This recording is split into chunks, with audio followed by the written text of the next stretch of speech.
So, welcome to the Perfect Pair. I am your host, Marty, and while we wait for my fabulous co-host, Tangerine, to arrive, we're going to just get into some topics here today with the producer, L Boog.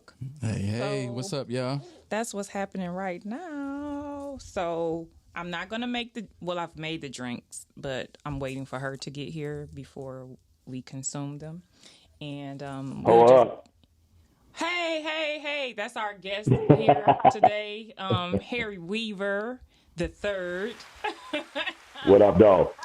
He is here with us today to talk about diversity and inclusion and what does that really mean. So let's just go around the table and talk about maybe some current events from this week and, just until my co-host gets here before we can get into the Q&A about the topic. So I asked Elle what was happening this week, and because I am unaware, I still haven't gotten to the habit of watching the news. So, Harry, did you see anything that was, interesting this week in the news? We talking about drinking news or the news? Any news, some news. Man, you see how they treating these Haitians at the border? Oh yeah, that's a good one. I'm not only a drinker and spirits aficionado. I'm also an historian, and so if you know the historic impact of Haiti on the Western world and how much white folks hate Haiti and always have and always will, you understand why what's going on at the border is going on and why it's happening the way that it's happening. Can I cuss on here? Definitely can. You definitely can. Okay, because I can't really describe it as anything other than some fuck shit. Because that's what it is. That's the best term for it. Yeah. Because and to be clear, nobody is treated kindly at the southern U.S. border. No. But the Haitians are being treated egregiously foul in that space. And there's a reason for that. And it's very inhumane. I saw the images, like I said, I'm not to that point where I watch the news every day. But when I saw the images they came up on my phone, I was like, what the fuck is this? And, it was the guy, it was the men on the horsebacks. And, they were like corralling the people with the whips. And I'm like, what is this? And then it also drew my eye because I was, I'm always trying to see what's going on, what else is going on in the picture. And I noticed that there was a black guy on the horse, too. I'm like, no, what the fuck was your antennas doing? Like, he's an agent of white supremacy. Like, you not going to say that one either? Yeah, you just going to let it ride. And part of the argument is, well, they're not using whips. Those are the reins for the horses, blah, blah, blah. Whatever. I don't care. Nobody else is being rounded up in that way. Yeah. Nobody else is being treated with that sort of aggression at that border, with the exception of the Haitians. Yeah. There's a story behind how and why so many Haitians got to the border. All these folks are like, well, how did they get to the border so quickly? Who's helping these people? These Haitians have been in Central and South America for years, steadily progressing that way, fleeing the instability in Haiti and finding places to work, essentially. And they're getting fucked around right now. Yeah, it's amazing how a country that was built on migrants, it's amazing how we say, oh no, these people can come, but these people can't come. Or we'll take these people, we'll take this many of these people, but you all need help or you all are looking for a better way of life. You can't come here. That's the premise. That's supposed to be the premise of this country, right? If you're looking allegedly, that's what it's supposed to be. Yeah, if you're looking for, opportunity and the land of milk and honey and all of that, if you look at U.S. immigration policy, it really has not been recrafted since the Cold War era. So it really was intended to allow political refugees from white countries to flee their hostile environments and come to America and be Americanized. And every last one of those individuals that did that is one less communist out there that we got to worry about in the Cold War, but Yeah. the Cold War was over 20 some odd years ago, and we're still working with this antiquated policy that is not including modern issues and folks that are trying to get out of their situations. You have people fleeing climate change. You have people fleeing gang violence. You have people fleeing all sorts of things, but that language is not in this, again, this antiquated immigration policy that the U.S. adopts. Yeah, and it seems like the language is never translated or updated because these are not the issues that government wants to be included because it wants to exclude individuals from coming to our shores and our country to find these opportunities that they've read about and they saw. Maybe they even know people that actually came and were successful in the United States, and it's very heartbreaking. It really is. And that's the deal with the Haitians. People are like, how are they communicating? Well, I mean, they're using social media just like everybody else. And the Haitians are telling their family, hey, yo, come to, Central America, work your way north. And as you get close to the border, because Florida used to be the port and that got increasingly hostile. Mm-hmm. And so now it's okay. Well, let's try to navigate our way around that. And these people have found opportunity and they are telling their families, hey, this is a place where I found an opportunity to, like my family owns a Haitian restaurant or we own a bodega or whatever the case might be. But again, those opportunities that we're offering to immigrants, we preach this whole pull yourself up by your bootstraps, but that's only an option for certain immigrant communities. Yeah, it's just really disheartening. It's a place where we have a love-hate relationship with this country, but the things that we see that are done to our brown and black migrants, citizens, is very disheartening. It really just makes it very difficult to have a solid feeling about a country that really is built around you to keep you out. It's really difficult. It's just... And, America tries to maintain this image, right, that it's the greatest country in the world, when if you start analyzing things and asking specific questions, then you gotta question that. You have to ask yourself, is that really the case? And why I'm American and I'm proud to be American, because there are places where I can't say what I'm saying right now and not end up in the back of a van with a hood over my face and dumped off in some river. I get that. But I also understand that my privilege as an American is also to criticize America when it's wrong, regardless of who's making policy, regardless of who's in office. And I'm going to continue to do that. When I see some bullshit, I'm going to call it what it is, and we can take it from there. And we have to do that. We have to do that as a society and as a culture. We have to, enough of us sitting by and letting things happen and not say anything or just, talk about it amongst ourselves. And I think we'll get into that a little bit later in the conversation. But a lot of times it goes into us code switching and, we know what we're talking about, but the other keeping them out, and they need to be in on the conversation that we're having about these topics. So Marty, I'll be here all day with this. You're gonna have to book me on another episode. We could just talk politics. Just talk geopolitics and all that shit. It never fails. You let them on for 5 minutes, and they're like, okay, I'm coming back on for another show. Yeah. We got to do something where I don't. Like I said, I'll be all day with this. It's my wheelhouse, so to speak. Okay, so my co-host is here. Hey. My co-host is here, people. What up, though? Hello, everyone. Hello. I do apologize. I need some ice. The ice is in there. It's in this bag. I do apologize for my tardiness today, you all. Charge it to my head and not my heart, please. Thank you. It's a beautiful day. I'm glad to be here. I just gotta, yeah. She's talking, I just gotta. Time is circular. It's not linear. We don't run on these white folks' clock. We run. You dig what I'm saying? It's not a timeline. Time runs in cycles. It's all relative. Thank you. It's all relative. So am I really late? You know what I'm saying? You got here when the universe said you were supposed to be here. Listen, this is the day that the Lord has made. Let us rejoice and be glad in it. Let's turn our books to Psalms, September notes. So yes, I was listening in the car because even though I wasn't here, I was still here, and I still had to, listen. And so I hear that you are, dang, I like this word, a spirit.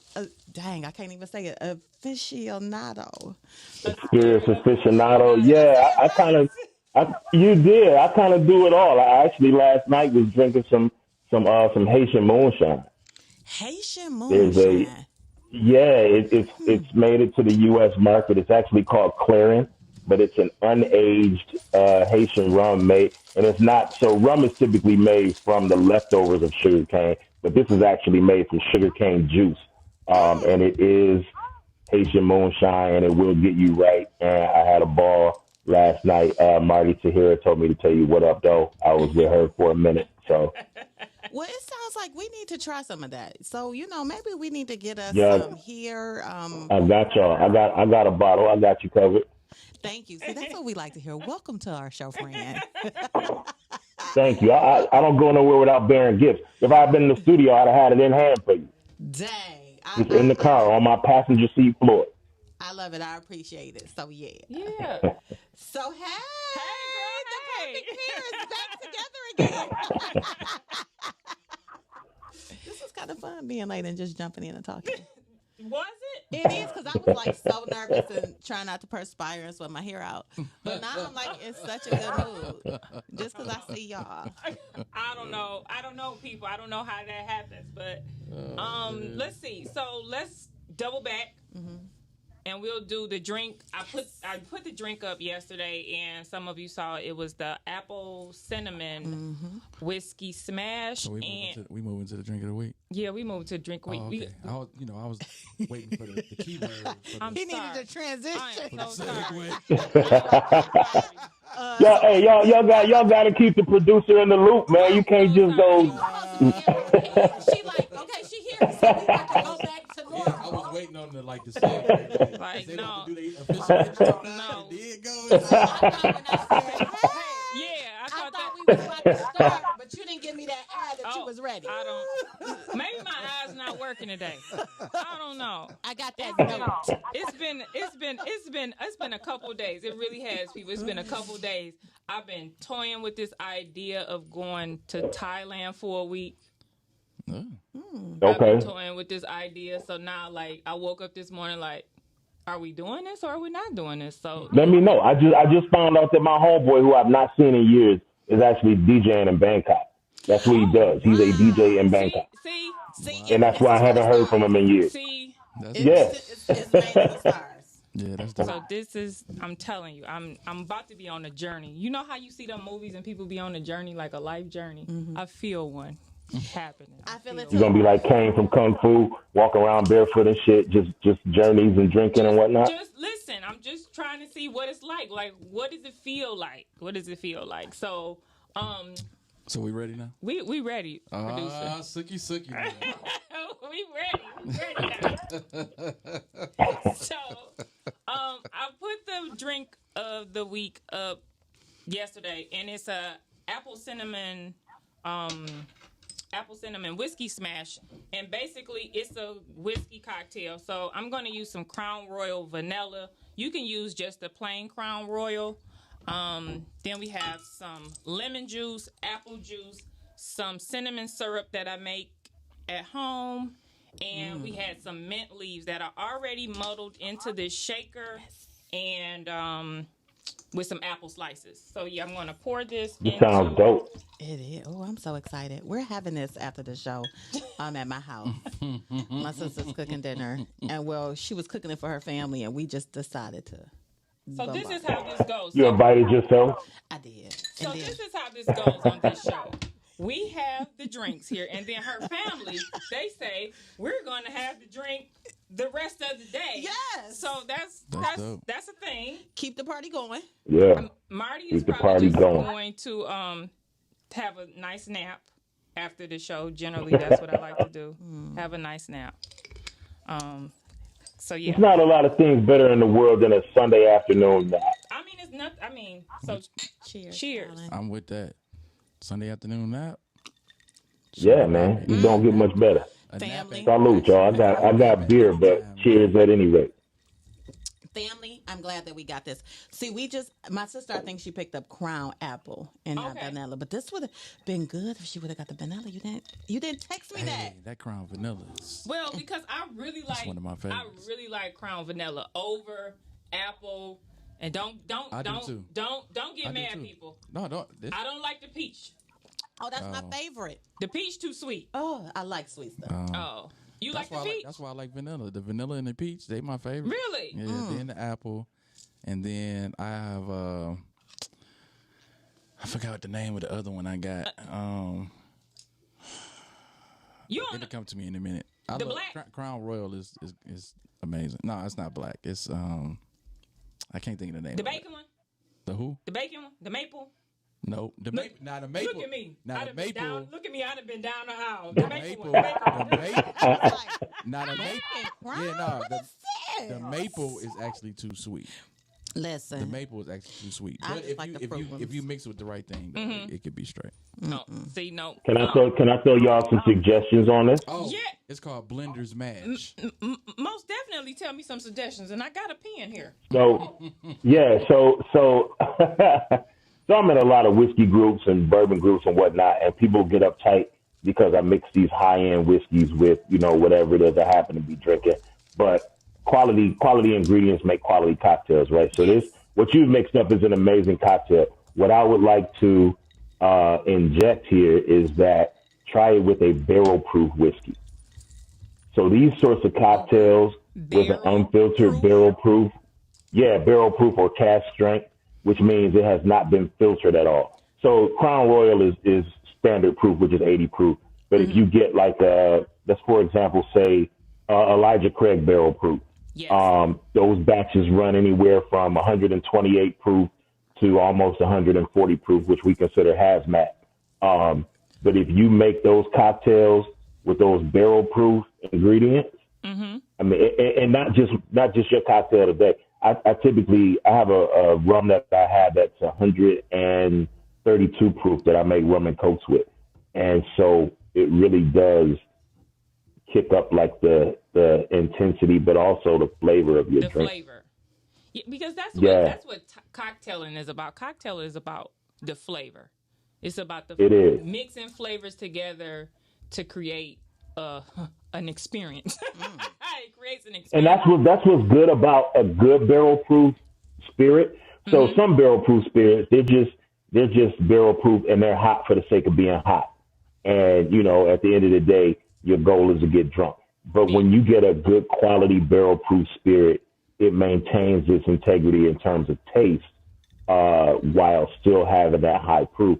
I'm actually looking at a bottle that's sitting in front of me right now, a bottle of Whistle Pig Rye that is, I think it's 113 proof, but it drinks like it drinks like an 80 proof. And actually, this drink would be really good with a rye whiskey too, particularly a barrel proof rye. It'll add just a little bit of that rye spice, a little bit of a bite to it, that I think would complement your ingredients here.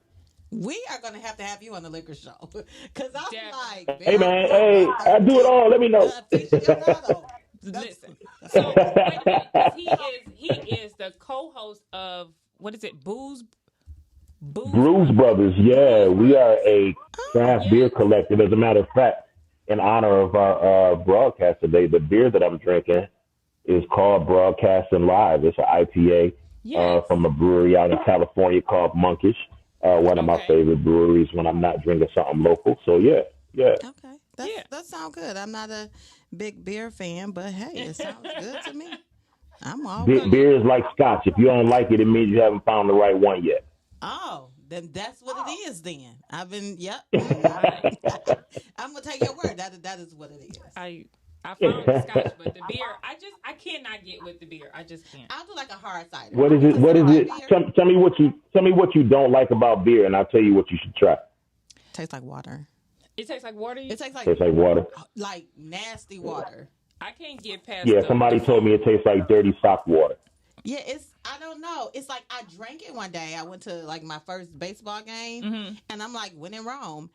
And I had a good time drinking it, but I didn't like the way it went down. And I didn't like burping a Yeah, lot. you drank some shit. Yeah, you was at the ballpark. You drank some shit. That's what happened. Marty, what don't you like about beer? I don't. I think it's that foam on top. I cannot get past Okay. that. I cannot get past that. So do y'all like fruity stuff? Yes, I love fruity and sweet Because I know stuff. y'all like fruity cocktails sometimes, right? Do you like things that are a little sour in terms of the fruit? Sometimes. Sometimes. All right. So there's a brewery, a local brewery, Ferndale Project, who is doing some of the best work in the country on their fruited sours. They Okay. got like some apple pie a la modes and blueberry pie. So these sours actually taste like what the label says. So if you get like a blueberry a la mode, you're gonna taste the blueberry. You're gonna taste the graham cracker. You're gonna get a little bit of a sour pinch Interesting. from the fermentation. Yeah. So like I said, just you gotta get out there, man. Okay. Yeah, yeah. What you said? What you Right. Hey, said? Lorenzo. What you I'm said? gonna invite y'all out. So we're gonna be recording from Ferndale Project soon. So I'm gonna invite y'all out. We typically record on Wednesdays. We actually gonna start bumping it to Thursdays next month. So I'm gonna invite y'all out and we can kick it. We'll be there. All right. So, you know what? You are the first guest that has not been afraid to have dialogue with us. I It's like this not- already. he's His yes. drinks done kicked in. That ours kick in. Oh no, yeah, I gotta temper myself. I'll talk too much before I don't talk enough. So if I'm talking too much, just mute me or tell me shut up, whatever. But generally, They don't talk. people, they nervous. They don't. I'm liking it. They don't know what to say, or they trying to say the right things, or I don't know. Maybe I don't know. Maybe you don't know. I don't know. So, but you know me, I'm all into let's stay because I know the time is sensitive. So, anything else going on with Shake and Enjoy, my girl? No, nothing else going on over here in this. Y'all got some dope T-shirts though. The black ones. The black ones that he knows about the Shake and Enjoy T-shirts because The one that I got. the one you have The one, V-neck. but the other They people so don't dope. have one. The other one, the other people, some people don't have one. Maybe we'll figure that into another situation, but don't start inboxing me about the T-shirt if you didn't get one. Should have been on that release. All right. The first person to order, not to toot my own horn. And I got a shaker. Oh, sorry. I digress. I was rubbing it in with a personalized message in my book when I ordered it. Yep, I did. And I have the holiday edition on my phone. Still don't know how to pull it up. I downloaded it. I don't know how to find downloads on my phone. But that's neither here nor there. But you got it though. I got it. And I got both Yeah. versions. Both. I Yeah. said I need it on my phone in case I don't have my book because I always lose stuff. It's okay. It's okay, people. It's okay. More is coming in the coming weeks. And we can't wait for new cocktails. And then I'll be able to tell you all how delicious they are when we're on set. No, well, so Brews Brothers, we don't just do beer. We actually do private selections of whiskey barrels in conjunction with a store that we work with, Tippins in Ann Arbor. Are y'all familiar with Caribou Crossing? I am. So when people think about Canadian whiskey, they typically think about Crown Royal. But Caribou Crossing is a single barrel Canadian whiskey, which means it all comes from one space. It's not blended in any way. I thought that was a location. No, I man. thought you was telling us That's the name of the whiskey. So back in June, or maybe it was April. Anyway, we sat down with our good folks over at Tippins, and we picked a private barrel of Caribou Crossing. The sample we picked is fucking amazing. So I say all of this to say that the bottle should be in and ready for purchase in the next couple of weeks. Marty, I'll reach out to you and make sure y'all get a bottle for the studio. And All right. let us know what you think about it. We always like those types of gifts We do. around here. So what's going on with She's Pressed? She's pressed. What is I going thought on? she was about to start singing, y'all. I was, but I couldn't get the words It out. sounded like it. It sounded like a Kelly Price warm up. I was about to say, she's your queen. don't know why it just popped up in my head. I think this mic is closer to normal, and I'm really feeling like, yeah. So, okay. I was trying to get the sound, and I'm like, I'm not understanding. I was like, what? Sorry. So she's pressed. Yeah, I didn't want to get on the microphone and be thank like, hurry up. Sorry. We all off today. Okay. So It's okay, bro. She's Pressed is, still, she's pressnails.com. The set of the week is actually one of my favorites. I probably say that about every set, but this is my favorite. It is called Ice Me Out. Ice Me Out. Okay. Ice Me Out. Hey, y'all know whose song that is? My little sister, who happens to be pregnant. I should have downloaded that song today. You should have. So it's called Ice Me Out. And it's That's strip club music there. Hey, Yeah. when you see these nails, you would be like, "Where them ducks at?" So this is like full bling set. So you just sparkle and glisten every time you move your hands. I had them on for my birthday. I've shipped multiple sets out to people, and I just love it because everybody knows I like stuff that's over the top. Okay. So this is an over the top. You can wear it every day, but I would say for a special engagement, and then wear it for the rest of the week just to stay fly. And yes, Ice Me Out after the Cashed Out song, and she's pregnant. Yeah. And I heard about it. I heard about it when I was in the jewelry store. Yeah. Because the guys in the jewelry store was talking about how upset they were that she was pregnant. And I'm like, who? Y'all want to? You said who? I'm like, what? She's really like my little sister in my head. And I don't know. And then I saw her this morning on the BMF. This morning I was like, oh, okay, maybe she was pregnant there, but I don't know. But So I have to watch it. I'm gonna watch that today over my sister's house when I go for dinner. Hope they. I'm not gonna say I'm not a fan, but I don't really follow her, so. I do. I don't really follow her, so. I like just how hood fabulous she is. Oh, I mean, you can get all of that over here, like. I mean, like over the top. There's definitely something to be said for Hood Fabulous. like, It is, and she is for real, like over the top. it. I love everything over the top. That's I just, love it. So yeah. But that's about it that's going on. Oh, last thing, and then I'm going to wrap it up. I'm thinking about trying something new. So, and what I'm going to do is, it's going to come out probably this week or next week. I'm doing a mystery set. Okay. So, people can order a set. You will just tell me your shape that you want and the sizes that you want, and I do what I want. You will have different price ranges to pick from. So let's say you want a $40 nail or you want a $75 nail. So I get to put as much bling, anything extra I want, any color, any design. So you just leave it up to me, just like I would do if I was doing real nails, and my clients would say, just do what you want. And I always say, how much you want to spend? Oh. Then I can make it happen. Because that's always the question, right? How big of a check are you willing to cut? And then we can talk. What is your budget? Yeah. Because I can meet your budget.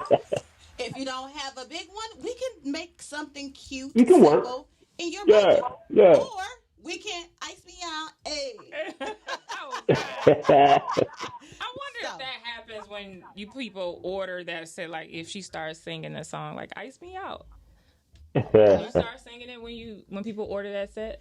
You know what? I don't know. No, I just get excited. I hit a ding on my phone and I say, yeah. I mean, it's just like going to a whiskey bar. You got to shop according to your budget, you know? You do. You want to talk about you want a Rip Van Winkle 10-year, and that shit's $65 a glass. You're like, wait a minute. Let me get that Jack and Coke. Hello. So Do a little promo with that song in the background. can I do that? Yeah. I'm going to. Like when I put it on my stories, I do it. If you do like a 10-second clip, you straight. Bet we about to do it. Ice me out. Hey, I like Tiffany. Okay. I don't know. They be her songs. They really be her songs, but They do. Okay, so that was about all for She's Pressed. So feel free to go order she'spressednails.com. Don't forget your sizing kit if you need cuticle oil because your hands has to stay all nice and moisturized. yes. And we can get into it. How long do we have you? He has. You got me for another 30 minutes.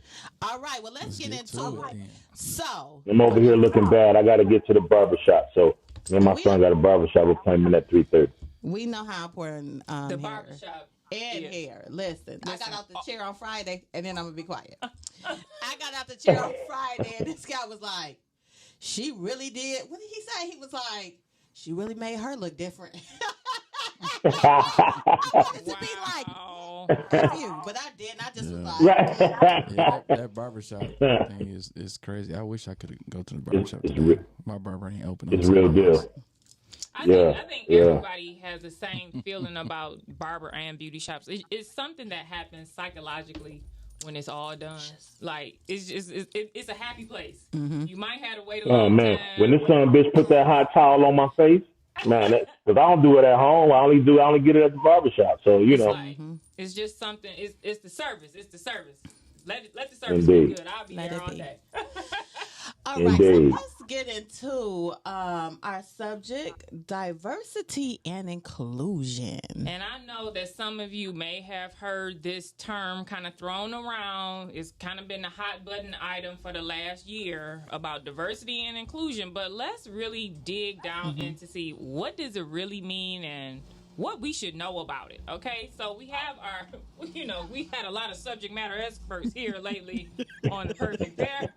Okay, so now we got one for look, and because my acronym background is D and I D and Yeah, I DE and I, diversity. D and Oh I, yeah, yeah, that's how it goes.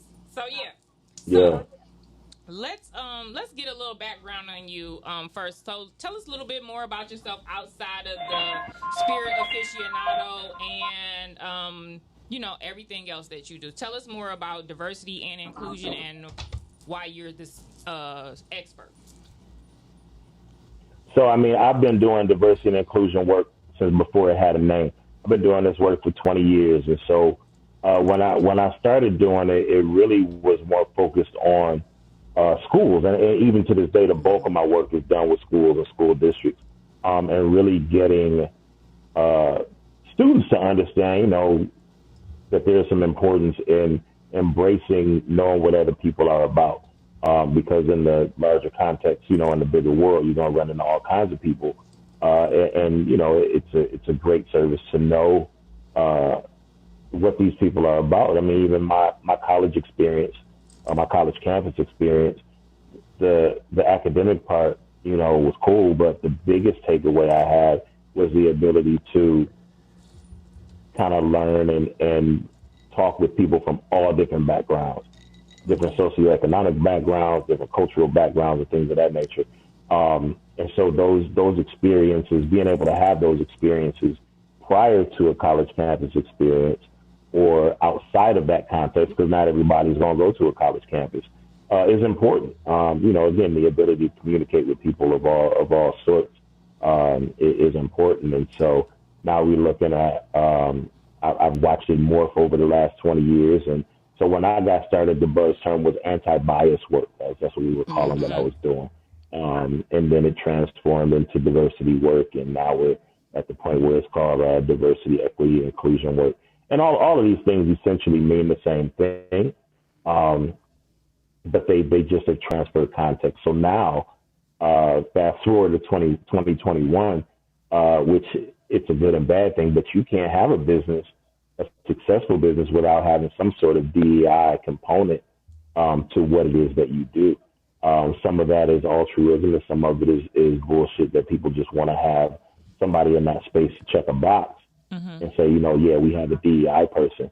But corporations that really take DEI seriously tend to be very successful. So in corporate spaces, DEI looks like things like affinity groups. So being able to have a group for Indian employees, a group for LGBTQ employees, a group for Black women employees. So these groups have a space where they can discuss their specific concerns and bring them to those individuals who are responsible for affecting change, and kind of had this consolidated voice.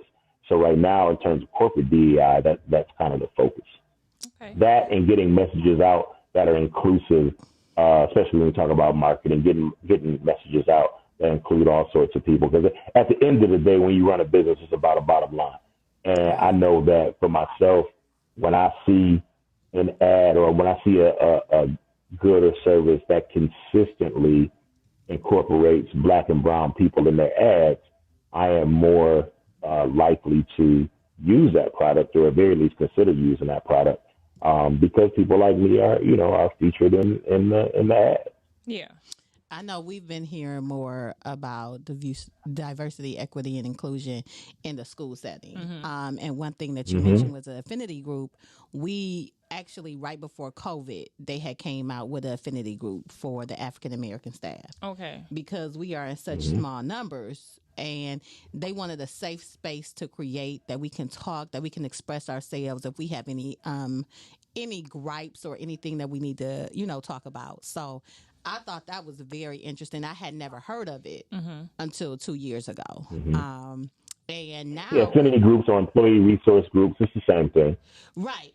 And now we actually have like an assistant superintendent over diversity, equity, and inclusion, because it's such a big deal. Like, with the way things are going and how students are treated, whether it's because of their race, religious background, and even with me working in the special education sector, that's a big thing too. So we got to make sure we're including everybody in these things.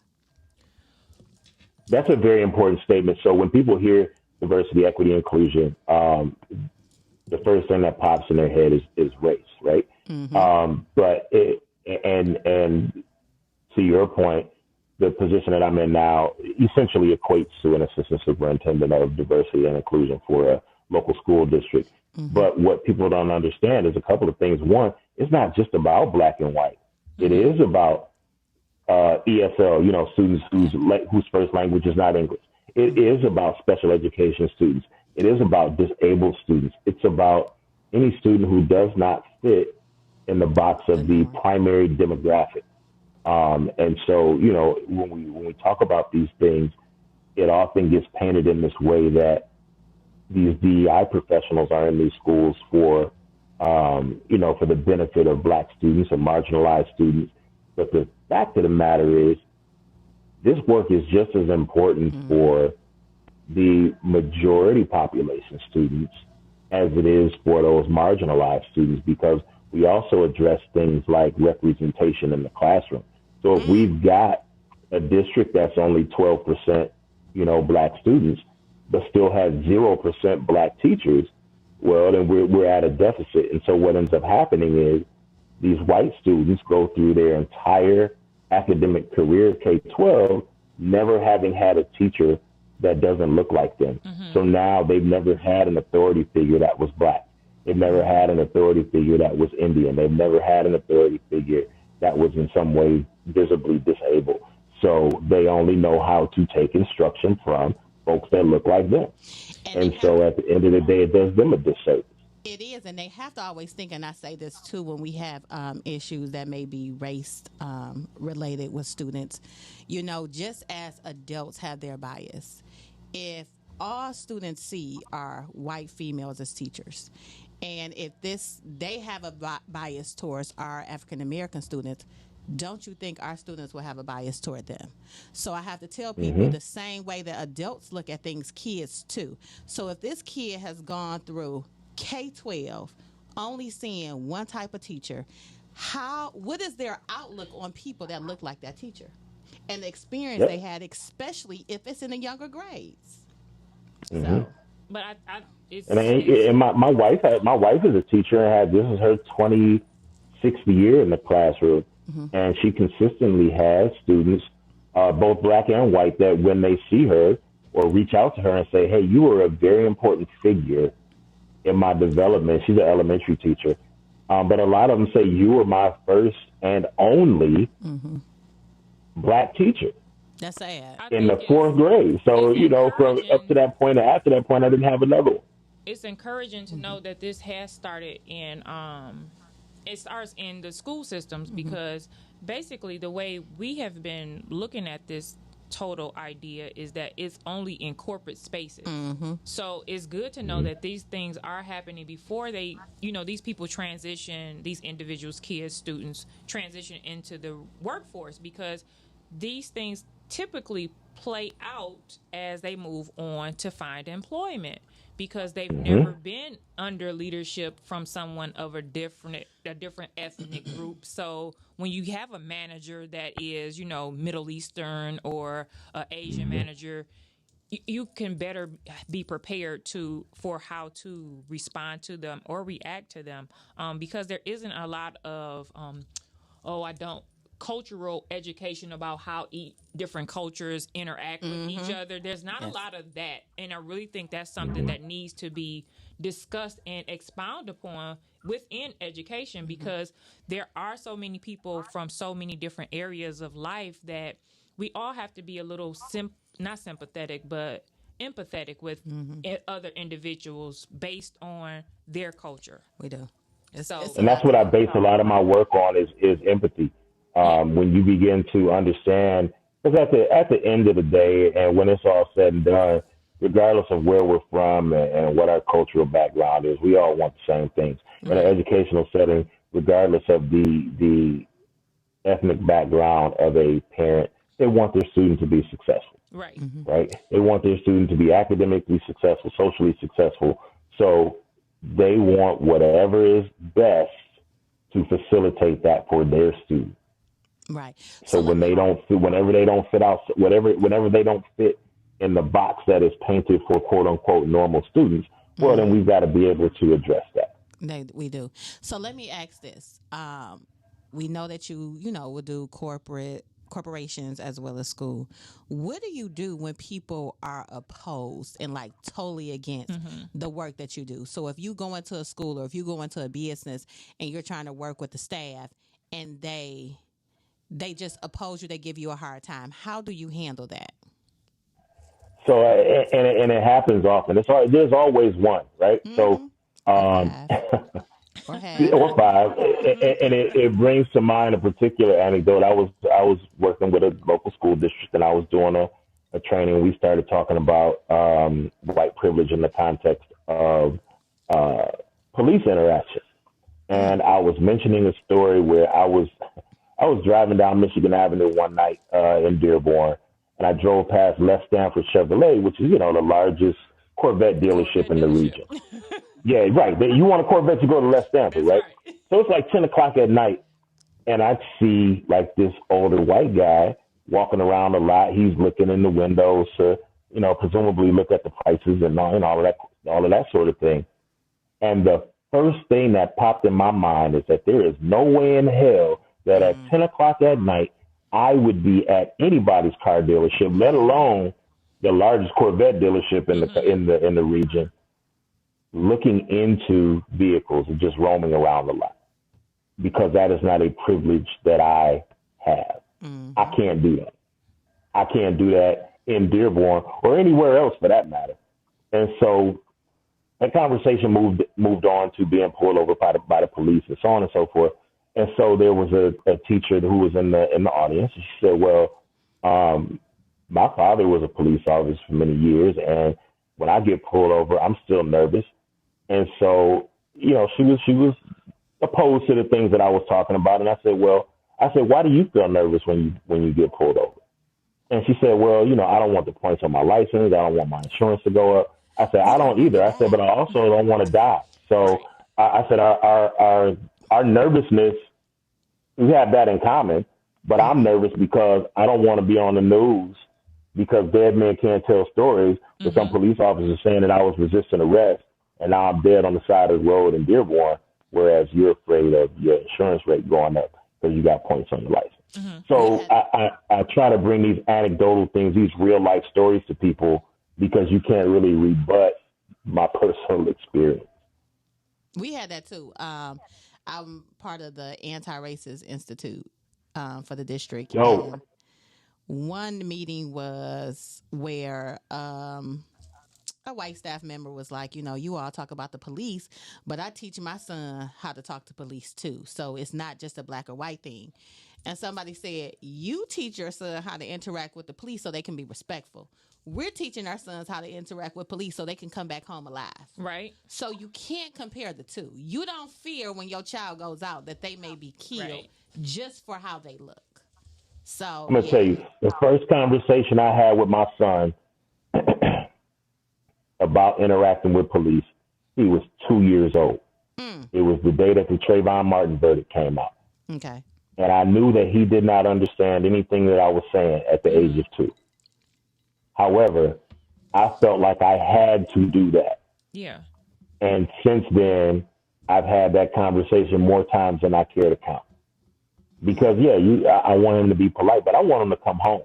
Yeah. And I told him that. I said, if worse comes to worse, we've got resources to combat whatever wrong may have been done to you by the police. We could take care of that. I need you to make it home. Yeah. And I think a lot of people, they don't really take that into consideration that, some of us are having these discussions, but me and my son, who is, he's of adult age, we don't bother to keep having this conversation over and over because it creates a strain on us. It creates a strain. So I have to live in the space that I've informed him how to operate or react in the event that he comes in contact with police. And I have to know that he's okay, but I have to trust that he's going to be okay. But it doesn't take any of the worry away. It doesn't, these programs and initiatives that people are doing, like what was the big group that they set up for the diversity, I can't think of the name of, but Mary Barrow was like the head for it. It was in Detroit after the George Floyd. They set up this big thing, corporation. They're going to talk about how companies can be more inclusive in the Detroit area. And a lot of my coworkers reached out to me and said, "We don't know how you feeling." I feel the same way I do every day.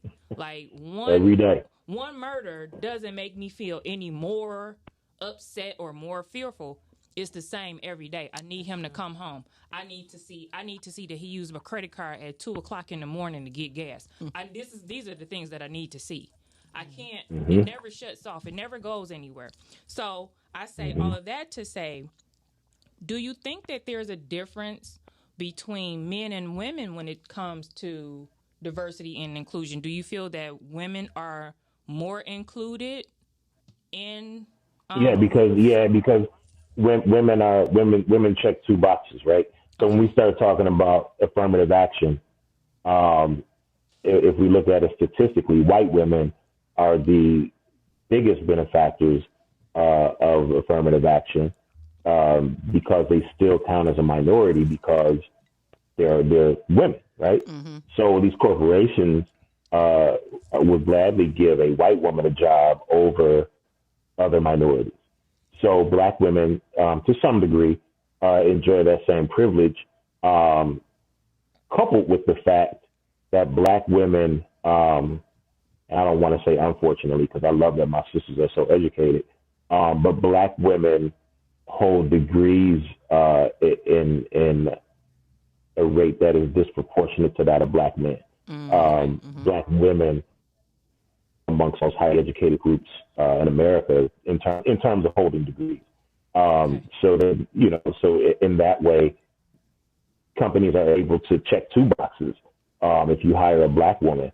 And to that point, these corporations on the corporate side, DEI, you will be hard pressed to find black men who work in these spaces.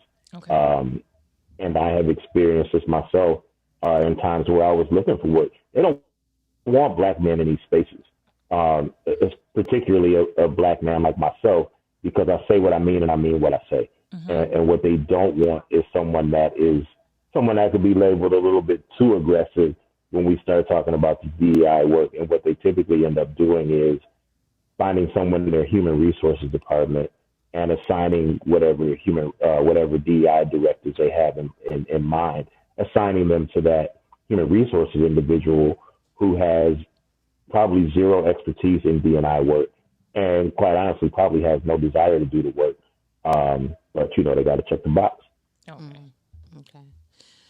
Question. I'm gonna change it up a little bit. I know we talk a lot about diversity as it involves, race, black people. Now it's been a really large movement with like the LGBTQ plus Is it sector. more? Is it more LGBTQ plus? Is Oh, it? it's a gang more. It's a lot. So Yeah. all of those Okay. who have, Mm-hmm. So do Thank you you. have? LGBTQIA is, I think A is the last one. It keep Yeah. changing. So Yeah, I is intersexual and A is asexual, I think. Asexual. Yeah. what is Okay. intersexual? Help. I Um, don't know. I'm if not I'm from not that mistaken, gender it stuff. means that you kind of I don't want to misspeak. So you know what? Okay, Let me I'm gonna not Google speak on it. that. We'll I look can't it I up. can't Let define me it. put We'll look. intersexual. We'll look that up. That's in my notes. So Yeah. my question is, do you deal with more issues with that sector or more race issues?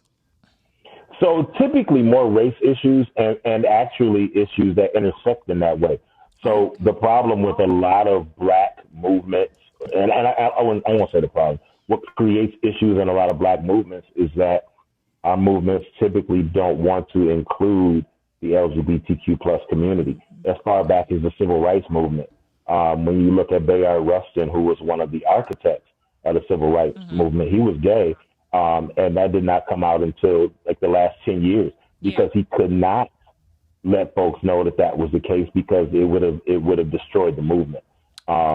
Politically, black people in America are incredibly conservative. And Mm-hmm. so when it comes to issues of LGBTQ issues, it becomes this moral issue for us, right? Because the Mm-hmm. black church says, well, that's wrong, and so on and so forth. Mm-hmm.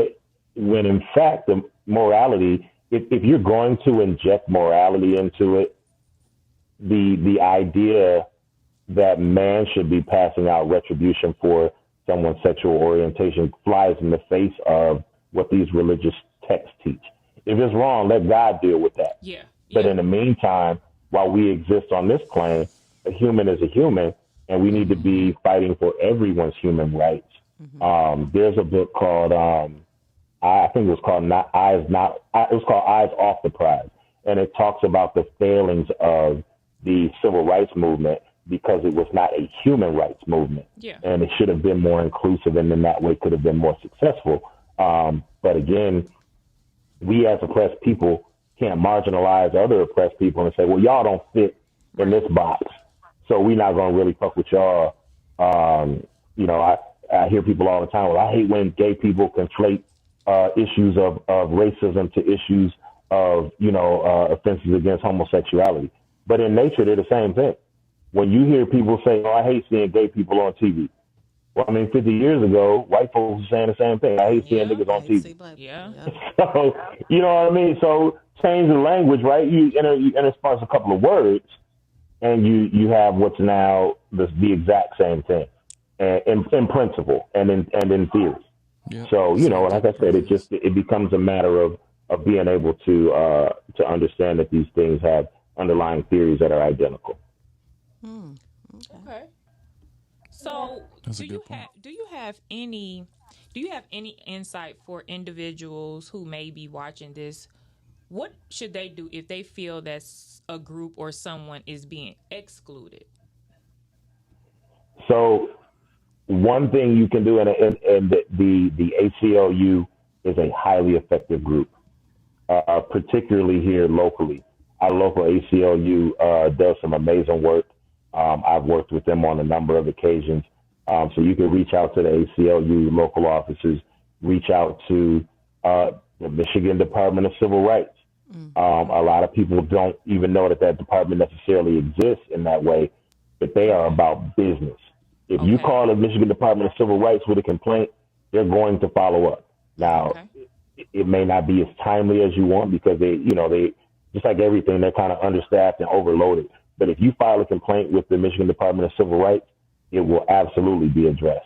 And then there are also organizations like the Michigan Roundtable for Diversity and Inclusion, and my good friend and comrade Steve Spreitzer over there. So those are some folks that you can always reach out to when you feel like you've been wronged in that way, and they can assist you in whatever ways you might need. Okay. Is there anything that we didn't touch on that you want to make sure people know and understand? Yeah, I just want to make sure that people understand that issues of diversity and inclusion touch every sector. Like, so everything I do even in my hobbies or whatnot, or so to speak, my recreational life, it there's a diversity and inclusion kind of bent to it. So even in my consumption of spirits and my commentary on spirits, I approach it in that way as well. You know, in terms of craft beer, we find ourselves invading these white spaces quite often, and sometimes there's a palpable feeling of not being welcome. There's a local brewery who has done some egregious things in terms of race. We don't fuck with Founders Brewing. We haven't for many years because they've got some things going on that they refuse to resolve properly. So it touches everything. And so just, you know, it's not something that is only confined to schools or to businesses. It really does kind of touch every realm of our existence in America. Okay. Hey, look at How do you feel about Atwater Brewery? Just switch it. Did we just switch it? I don't have a problem with them from the standpoint of DEI. I don't particularly care for their beer. So there was a time when they were this was years ago, man, maybe 20 years ago, and I used to live very close to there, and they had some really quality beer. But it seems like the larger they get, the less quality the beer is. So for my taste, I'm sorry. Go ahead. I was kind of asking on the D&I perspective too, because a guy I know, he used to own a building next to them, and they basically drove him out. Oh, he need to put it out there. He need to put it out there, and that's so our beer collective, Blues Brothers, man, we put people on blast like that. So if there are issues in the beer community that are affecting Black folks and other marginalized communities, Blues Brothers will call it out and in whatever way we can be allies in that way. Like I said, we really push this whole fuck founders piece. We've really pushed that to the point where we were communicating with the CEO and CFO at Founders when all the foolishness was going down. Oh, wow. So yeah, we've created quite a voice in that community in our short time being around. So. Oh, okay. Yeah, I'm not sure what ended up happening. I never followed up with it. I know he's not down there anymore. Okay. So, you know, but that's why I asked. Well, I think Marty told me, and this is kind of off the subject, but I think she informed me that you were an alumni of one of the greatest high schools, not only in Not Detroit, one of, the greatest. the best, the one that's second to none. The best. So, That's correct. hello. Correct. Number one high school. Correct. I had to make sure I said hello You know, to a fellow technician. CT. It's always a pleasure to be with a fellow alumni. CT, baby. Yes. So Yes, I indeed. make sure I said that. So she has to know, like, it's love. And look how smart technicians are. We are just so deep. I mean, Marty, you don't have to look like that. You don't have to look like that. You know, it's all, you know, if everybody went to cast, it wouldn't be special. You dig what I'm saying? Facts. CT. Facts. Y'all heard them say they was special. I didn't say it. Oh, we are special. There's two types of people. Absolutely. Y'all, Those that went to That, cast two types, and those that wanted wished. to. and those that wanted to. I hear people like, oh, well, I went to CAS for summer school, or, oh, I went Right. there for ninth grade year. Oh, okay, that doesn't count. I got kicked out. Right? Yeah, it don't count. It don't count. But I lived too far. I didn't want to catch the bus. Okay. Yeah, I couldn't catch the bus. That's a big one. I get that one all the time. From 8 Mile I and did Southwood too. Freeway. And had a I ball. caught it from Evergreen and Grand River. So Grand River straight down. So, yes, it was. So I just had to make sure I acknowledged your greatness. I appreciate that, and I'm acknowledging yours as well. Thank you so very much. But we do appreciate you giving us your time. Yeah. Tonight. Like this. Anytime, man. Hey, anytime y'all want to rap about cocktails or beer or whatever, let me know. I'll patch in and hang out. Oh, we're always ready. always. Okay. Always ready. This is just the first episode. I've only had one drink. Have you noticed that? I noticed that. See what I'm Oh saying? wow, That's what's up. you slacking. Dang. Yeah, that is kind I of. could be rubbing off on her. I generally only have one. Yeah, Marty only had me having one drink. She like Is that how that goes? she like getting people there. She just watch. Okay. She likes to watch everybody else act the fool while she babysit her one drink. I got it. And I know the your one that type. just be like, okay, Keep pouring it, yup. I'm still here. Keep pouring. Yeah, I yesterday I feel went it. to I feel it. a party and they was like, oh, the open bar's supposed to close at 8:30, and we all like, double up. They're right. How many can I get before we Hey, go? right. How many glasses are you allowed to pour me for me to take to my The girl table? was like, I whatever you feel want. it. I'm leaving the liquor here. I'm just not serving it. Yeah. And we were like, oh, okay. Right. You can relax. I feel it. So, Hey, it's been a pleasure. I got to cut thank out. you. But like I said, you. anytime. Thank you for the invite. And I'm going to get with y'all when we are going to Ferndale Project. Invite y'all out. Maybe you'll find a beer that you like. And we can wrap over there. All All right. right? Well, you have a great rest Have of a your great day, day. and thank you so much. You too. Y'all enjoy your Sunday. Everybody, Anytime. Harry Weaver the third. Woo! We have one more though, please. It should be a small one because I'm about to be drinking a little later. I haven't eaten. You didn't eat? I did. This is not This good. is the day. That's why I'm only. That's why I'm taking it slow. Oh, yeah, I need to eat some food. And I've been drinking a lot of water, so I really like that. Like, we have to do was a better good guess. in the sense, right? In the sense of being, whether it's education in a corporate setting, with how we are treating people and the access that we are giving to people. Yeah. And it's time for everyone to realize that we all have bias. Yeah. And we all look at things differently, whether it's because of the media, because of family, how we were raised. And we just need to acknowledge it and be open to changing it. But I think when does that happen? also, yeah, I think the other part to that is that the entire being diverse, it really takes a lot because you have to be open to other cultures. You have to be open to other people, and if you're not, it just doesn't go over well because you have these unconscious biases that will always come out. Like one of mine, and I'm just being transparent here, people. One of mine is I don't typically trust people's words at a certain level. Like if you only at a certain level, I'd be like, somebody else gonna have to give me that information because I don't want it from you. And So you're saying like if they're not the top decision maker, you don't trust and if their you're word. not even close enough to the top, Okay. like somebody that I know that leadership goes to talk to, I'd be like, oh no, there's no way I'm gonna take that word from you. Who else gonna tell me? Right. Somebody else better tell me what this person trying to tell me because I don't want it from them. Yeah, sorry that. So that's mine. I know that for sure of myself. I rather get it from the horse's mouth, and maybe that's just because of the proximity that I generally have with leadership. If I don't get it from them, it's like, oh, your word is nothing. I think I have trust issues Okay. where I don't think, like, I guess people have to kind of prove that they're not lying. Okay. Because I think I've been in experiences where they weren't allies and it didn't come out to the end. Okay. So it's like, you go up guarded. And that goes with experiences, situations that I've been through. You know what I'm saying? So that's where we all get that bias. So Yeah. But no. yeah. Yeah. So this was really was good. a good show. Listen, we didn't went from our sexual healing series to diversity, equity, inclusion. I know. Like talk about switching the tempo around here. Like we can do it all. Like Don't we didn't. play.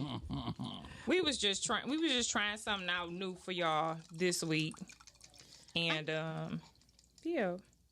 I know next week we're gonna have a serious show as well. What's next week? So next week is October, and we all know that October is Breast Cancer Month.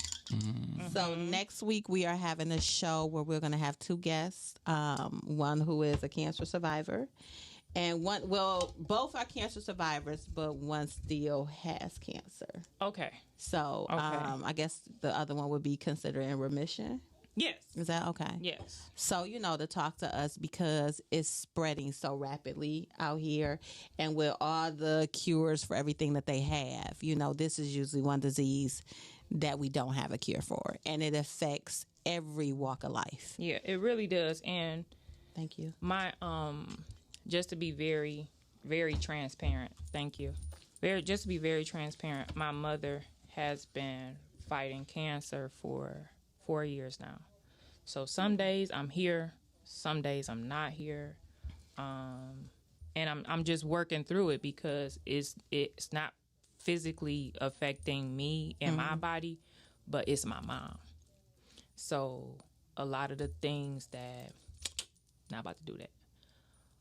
A lot of times when I hear the word cancer or hear people going through cancer, it just takes me to a place where I think of my mom. And, you know, I know as we get older, you know, I'm not ashamed. I'm 41 years old, and I know at some point my mom isn't going to be here. Don't want to think But about I haven't got to that point yet. So whatever they're going to do to continue helping my mom fight this, I'm here for it. So to talk to people, to hear how it affects them personally, that's something that I am going to be interested in because I know how it's affecting me. And I don't have it. I don't have it, but it's affecting me. So, yeah. And it's not just the person that had it. No. It's their family. It's their friends. Yeah. And know that I'm here for you, friend. Yes. Yeah, my grandmother had it, so It's a lot. I was part of the, nursing her while she was going through it, taking her to chemo. So watching the process Yeah. of my grandmother being this vibrant person, a person that helped raise me, and what I'm saying, that we had a good relationship with, to going through all the stages Yeah. of her decline. Yeah. You know what I'm saying, and seeing her fight and wanting to stay here, for us. Yeah. And then getting to that place where it was like, I'm just too tired Yeah. to fight. Yeah. You know what I'm saying? So, going through those stages, then my dad had cancer. So, and on top of him having cancer, he had dementia. So I got to see, Yeah. just all these different, you know what I'm saying, things coming together. And both of those diseases together is just terrible. So It's ultimately, terrible. when my dad died, it was the cancer that killed him. But it was because his dementia had progressed. And it got to a point where he could no longer even tell when he was in pain, and not knowing what's affecting, being affected where, and just us as a family, I guess, getting to the point where we were just like, we don't want them just treating my dad like a guinea pig. Yeah, because it gets to that point, but we'll discuss that. Yeah. Next week. It really gets to that point because at some point you feel like, what are you all doing? Like, none of this is working. What are you all doing? Like, we want success, not trial and error. So yeah, well, we'll get into that next week. I think this week's show was really good. Thank you again to Harry Weaver for coming and just shedding some light on this. I know we all heard about diversity and inclusion and equity and all these I wish there was things. more diversity and inclusion in the medical field. Listen. Even with just talking about people that's dealing with cancer, you got to think in most places they dealing with doctors that look different than they do, And nurses. Yeah. who don't identify with them at all, may not even receive them the same way. You know what I'm saying? So it's different when you got somebody that's of your same hue, Yeah. who get it. You know what I'm saying? That And they can identify with you. You know what When I'm saying? you Speak think to you on a of different the level. medical field and how they're saying black women are disproportionately dying Yeah. because of the treatment, because if we say that we're in pain, our pain isn't looked at Yeah. as the same. Yeah. We're judged again based on the color of our skin. So that was a good point about the medical field, because if we had more doctors and nurses that look like us, they can understand, and not saying, okay, she's just here because she wants this medicine, or she's just complaining. We need to be treated with the same type of respect and care as everybody. Yeah. And that's one reason why I make sure I have black doctors. Yeah, my entire team is black physicians and practitioners, from the dentist all the way down to the neurologist. Everybody is black. I need a new primary care doctor. I do too. She's of color, but not black. I'm looking for somebody new. Okay. And my dentist is white, but the assistant is black. I make sure I always see her. Now, luckily, both of the dentists that I've had were black. Okay. It was black-owned practices. Even the new one that I'm looking at going to is black-owned. So, Okay. yeah. But I just kind of make sure the most important one is black. She makes sure we good. Well, y'all, I mean, diversity and inclusion, it goes across the board in, a lot of sectors, and we need more black people in all these different spaces that, that are important to our lives. You know what I'm saying? Because even when he was talking about, buying products from a company that uses brown, I do the same thing. I'll be looking like, you see all them black people in that commercial? We gotta get some. Like, they must got a black PR person. I'm telling you, when I see the black people, it makes a difference. The curly hair, I'm like, oh yeah, look at this. So it really makes a difference. Like when he had that, he's also a lot of things stood out to me in his conversation when he was saying that the white man was looking at the Corvettes at 10 o'clock at night. We could do that. I don't know because in Dearborn? I don't know. Well, maybe it was where I was because I was in St. Clair. I was in St. Clair Shores, and I went to Genesis Cadillac. And I was just on the lot, and I was walking, and I was... Who was on the lot? I was. Who was I? She. She is a black woman. Hello. And they know. Nah, it ain't no black women stealing cars. You don't know. You might be somewhere. Nah, trust me. No. If you can go and look up these numbers. it ain't no sisters out here from the lot vandalizing and stealing cars. So they as y'all have pointed out, might just look like money. But this is true. This is true. So yeah. Also, those areas are well lit. They was watching you. You ain't look like they had to be like, well, let us send a car to go. Well, look like she got no bag and no stuff in her bag. But let me had a bit on that lot. Or any one of my homies. 10 police cars, sir. What are you doing? I'm just looking. I wouldn't even been able to been there 5 minutes. You know what I'm saying? Do you live around here? It'd have been a squad car there. Mm-hmm. Like, hey, can we talk to you?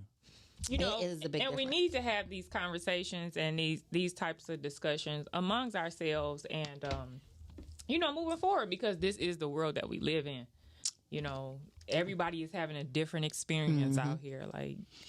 They even have, I know in some school districts where the police liaison, certain schools have police in the building, and how they target more of the black students than any other student. Mm-hmm. Black students have been targeted because the females may develop a little bit more than their white counterpart. Mm-hmm. So what a white student can walk down the hall and wear, a black student wear that same outfit and they get sent to the office because it looks different.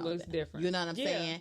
So that's something we need to look at. If we both can wear stretch pants, why you calling me out for stretch pants? Is this only a stretch pants if you a size 2? Listen, I understand that. I'll never forget. It was a coworker, and she literally had on a cat suit and a blazer. And I sat at my desk. I was like, "Oh yeah, this what we doing?" I was like, "I'm coming in tomorrow with the same thing." And my coworker looked over like, "Not you." I was like, "Oh no, I'm coming tomorrow." I see people with stretch, like jogging pants and just. I said, if I walked in work with some jogging pants and a t-shirt on, they would call the cavalry on me. You talking about call the cavalry? I'm pushing sometimes in my knit work pants that are kind of fitting, but I always make sure I cover, have something past the waist because even though I don't have really nothing I'm working with, I just like to cover. Her. I don't. But little booties matter. I'm not with her. I'm not. They with matter. Her. All booties matter. I'm not with her today. All they need is a handful. I am not with her. So. Just had to get some foolishness in here somehow, some way. So that's it's a really big conversation: diversity, equity, and inclusion. But we'll talk about other stuff, and we'll have cancer talk next week. I do want to say that I want to do a giveaway on this show. What we gonna give away? So, have you all seen those cars, the Truth No, what is it? Is it? We did talk about that. Yeah, Yeah. I can't think of the name of the cars, but it's the cars. I know what you don't. Well, you ask questions, and you and the partner, y'all get your answers. So I have the cars, and the reason I had to say this on camera today because I know myself. They'll probably end up in the trash dealing with me because I don't like to just keep stuff in my house. I don't like that at all. I need to have that same thought process. I had to say it. So maybe if somebody says, don't forget the giveaway, then I'll remember to just pack them in my bag one day, and we'll figure out what the rules are. Let me write in here, giveaway. We'll figure out what the rules are for that, and, we'll see where we go with that. Yeah, we got to have something special. Maybe for a brunch fun or something. Whenever we have a brunch fun, when are we having brunch fun?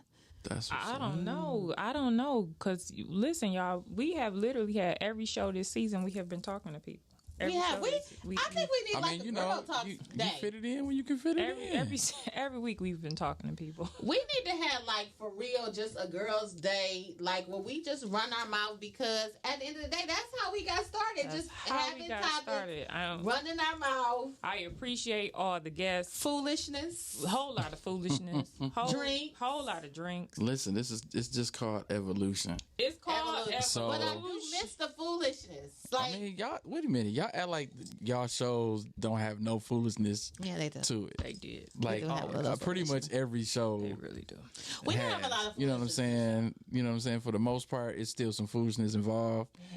Yeah. There's been a couple episodes where it might have been a little bit more serious just because of the topic. I know. But at the same time, just because of who y'all are, you know what I'm saying? Talk. And definitely the unscripted, you know what I'm saying, when y'all knocked off y'all square, it shows all of the, you know what I'm saying? You gotta get, what happened? How candid you guys can be. We can't help it. I don't like stuff not to go on schedule and how I have it in my head because that makes me so upset. That's it. Oh my God, because I plan everything out in my head. So if something happens that's not in my head, I have to take a minute to what do I do? How we always start. Mm-hmm. If I start different than how we start, it takes a minute for me to regain. It's crazy. If I'm in a routine and something messes up my routine, I'm just okay, how do I get back? I'm used to saying weed. I'm used to doing this, but now I'm not. What do? I need that structure. Sorry, you have to learn to go with the flow. I try, but sometimes I'm better than I am at other times. But it's just the process. When you got that drink in you, you don't have no issues. Oh, I don't, because I'm not thinking as much as I am. When I'm sober, I'm a thinker. And that's when I'm quiet and people she doesn't talk. So Marty got to get you to your second drink so we can run smoothly. When the drinks kick in. Yeah. We haven't been saying that lately. We haven't. We got to get back to us, Marty. We have generally been talking. We have been talking. We about to have this has turned into a talk show. This is a talk show. And I've always wanted a talk show. No, but we had to get back to it's just a dope foolishness. podcast. Y'all got to, I feel you, but I feel you. I'm ready for some random foolishness. Just write down some topics and we give our crazy opinions and hear our crazy people that watch us and they have some crazier opinions and we just get it going. Y'all scheduling the weeks, so just it's on y'all, huh? Yeah. We gonna figure it out. We gonna make it happen. We gonna figure it out, people. Y'all in charge. But for everybody that's listening, I need y'all to make sure that y'all continue to support Marty and Tangerine. Oh, thank you. If you have not been paying attention, they are putting in a lot of work, more than you probably know. Oh my God. And if you look at how they started to where they are now, it is light years away. Oh you know what I'm saying? gosh. So, with that being said, I love that y'all are on my network. Aww. Right? Thank you, Larry. Number two, what I need people to do, my request of you, is that you start to think about sowing seeds into Tangerine and Marty so that they can grow their show and expand. I'm also going to be helping in that aspect. So while we live on air, y'all need to know that real soon, What is happening? their show is going to be monetized, which means because they're on air, they're going to be able to get paid for being on air. Okay, we want to make sure that the work that This is all off the no, script. listen, we want to make sure that the work that they're putting in, that they now can benefit from it. So you guys have been benefiting from all the info that they've been giving you, and this is part of their reward for putting in the work. All right, and I need you guys to be a part of that. So hopefully soon we can get them set up where you can donate to their show. You can donate so they can expand and build their YouTube up. Y'all need to subscribe.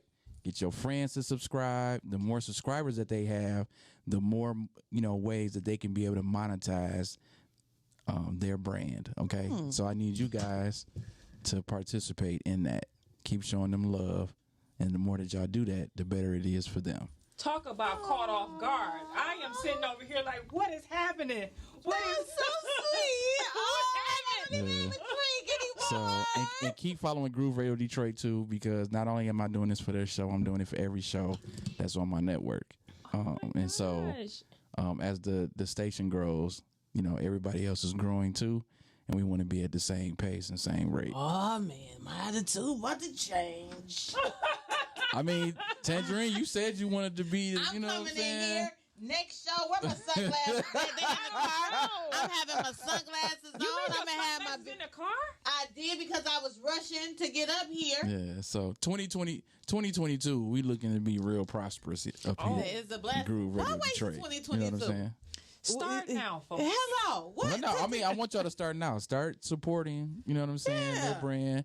And even until, they get their own, whether it's PayPal, Cash App, whatever they, choose to set up so y'all can donate to their show.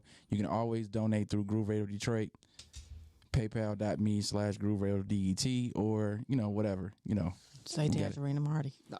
Yep. Yeah, you can always, when you make a donation, you can put in the notes that it's for Tangerine, for the perfect pair, with Tangerine and Marty. I don't know what else to say. Do y'all know I have control issues? So now I do too. You know, he done ran off with that. So now I'm like, what am I supposed to do? This was not on script. What am I supposed to do? What we do now? What am I supposed to do? What do I say? I mean, y'all still in control. I'm just letting y'all know, like, nice. That was really nice. we making sure that wasn't written down. No, that was wasn't in the not staff in note. Nope, it's not supposed to be. Staff. But it worked out. It worked out that the guests had to leave a little early. We had a little, open time, and so I'm making sure that you guys know the hell? Have you ever that, seen Tangerine and Marty speechless? you being thought of. Aww. You know what I'm saying? So, Guys. some people just, we doing this every week. It's just a podcast. But, no, it is a podcast, and you can get paid from doing I love it this. because this is a draft.